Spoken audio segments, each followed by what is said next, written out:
Halo, bro. Apa kabarnya? Lo pernah nggak sih ngalamin momen dimana pacar lo kayak udah nggak dengerin apa yang lo bilang? Udah ngomong panjang lebar, tapi dia cuek aja gitu. Ngeselin banget, kan? Nah, di video ini, gue bakal kasih tahu lo apa yang harus lo lakuin kalau pacar lo mulai nggak dengerin lo lagi. Jadi, tonton video ini sampai habis, karena tips ini bisa jadi penyelamat hubungan lo. Let's go! 1. Apa itu cemburu? Pertama-tama, kita harus paham dulu apa sih sebenarnya cemburu itu. Cemburu muncul ketika lo merasa ada ancaman terhadap hubungan lo, baik dari orang lain atau hal lain yang merusak kenyamanan lo sama pasangan. Tapi, masalahnya, cemburu itu bisa muncul dari dua hal, rasa insecure atau rasa sayang. Nah, bedanya di mana? Kalau lo cemburu karena insecure, itu biasanya datang dari kurangnya rasa percaya diri lo sendiri atau rasa nggak percaya sama pasangan lo. Tapi kalau cemburu karena sayang, itu biasanya muncul karena lo peduli banget sama dia dan nggak mau kehilangan. Nah, cemburu karena insecure ini bisa jadi masalah besar kalau nggak dikontrol. Soalnya, perasaan insecure bikin lo jadi overthinking, ngebayangin hal-hal yang belum tentu kejadian.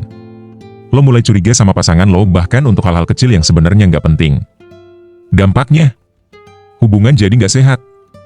Lo terus-terusan ngerasa nggak tenang, pasangan lo juga bisa ngerasa nggak nyaman karena sikap lo yang selalu curiga. Sementara, kalau lo cemburu karena rasa sayang, itu sebenarnya lebih sehat asalkan lo nggak berlebihan. Rasa cemburu ini muncul karena lo peduli sama dia dan lo nggak mau ada orang lain yang ngancem hubungan lo.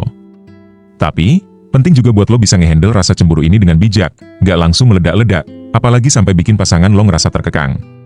Kalau bisa diomongin baik-baik, hubungan lo malah bisa makin kuat, jadi, bedain dulu jenis cemburunya. Apakah lo cemburu karena insecure atau emang lo cemburu karena sayang? 2. Tanda cemburu sehat versus cemburu toksik. Gue yakin lo pernah dengar istilah cemburu sehat dan cemburu toksik, kan? Cemburu sehat biasanya bikin hubungan lo makin kuat, karena dari situ lo jadi bisa ngomong jujur soal perasaan lo ke pasangan. Lo bisa bilang, gue cemburu karena gue peduli sama lo, dan pasangan lo bakal ngerti. Tapi beda cerita kalau cemburunya udah toksik. Ini yang mulai berbahaya, bro. Kalau lo mulai ngecek-ngecek HP pasangan lo, stalking medsosnya tanpa izin, atau jadi posesif, itu tandanya cemburu lo udah nggak sehat. Hubungan kayak gini malah bikin lo sama pasangan jadi tertekan. Nah, kalau cemburu udah masuk ke level toksik, hubungan bisa jadi makin gak nyaman. Cemburu toksik biasanya muncul karena ketidakpercayaan, insekuritas, atau rasa takut kehilangan yang berlebihan. Misalnya, lo jadi curigaan terus tanpa alasan yang jelas, marah kalau pasangan lo punya teman lawan jenis, atau lo nuntut buat selalu tahu keberadaan pasangan lo setiap saat. Ini bisa bikin hubungan jadi penuh tekanan dan gak sehat. Bro, di sisi lain, cemburu sehat lebih ke arah pengingat kalau lo sayang sama pasangan lo dan pengen menjaga hubungan. Lo bisa ngomongin perasaan lo tanpa nyerang atau nuntut. Jadi, intinya komunikasi itu kunci, biar lo bisa ngehindarin drama dan bikin hubungan tetap harmonis. Kalau lo ngerasa ada yang bikin gak nyaman, bicarain baik-baik, jangan langsung nuduh atau overthinking. Trust dan respect harus selalu ada di setiap hubungan, biar lo dan pasangan bisa saling percaya tanpa harus cemburu berlebihan. Jadi, perbedaan utamanya di sini, cemburu sehat bikin lo lebih terbuka dan jujur, sementara cemburu toksik bikin lo terjebak dalam siklus kecurigaan dan kontrol. 3. Kenapa cemburu bisa jadi tanda toksik? Oke, jadi kenapa cemburu bisa jadi tanda toksik? Karena kalau terus-menerus, cemburu itu bisa berubah jadi kontrol. Lo jadi nggak percaya sama pasangan, selalu curiga, dan mulai ngatur-ngatur hidupnya. Lama-lama, lo bukan cuma ngejaga hubungan, tapi ngerusak kebebasan satu sama lain. Hal-hal kecil yang awalnya nggak penting bisa jadi pemicu konflik besar. Kalau kayak gini terus, hubungan lo bisa jadi nggak sehat lagi, bro. Sebenarnya, cinta yang sehat itu harus dibarengin sama rasa percaya, bukan cuma rasa takut kehilangan.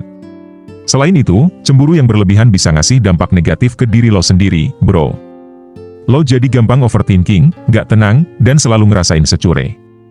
Bukannya menikmati hubungan, lo malah sibuk mikirin hal-hal buruk yang mungkin nggak pernah kejadian.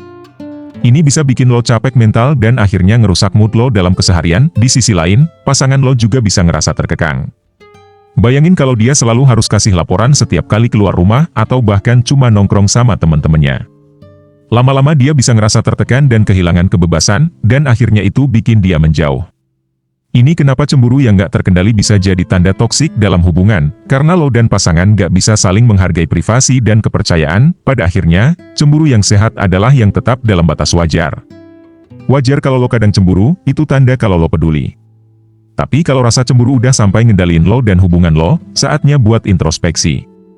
Cinta itu harusnya bikin lo bahagia, bukan malah bikin lo jadi waspada terus-terusan. 4. Gimana caranya biar cemburu tetap sehat? Tapi jangan salah, cemburu itu wajar kok dalam hubungan. Yang penting, gimana cara lo ngehandle cemburu itu?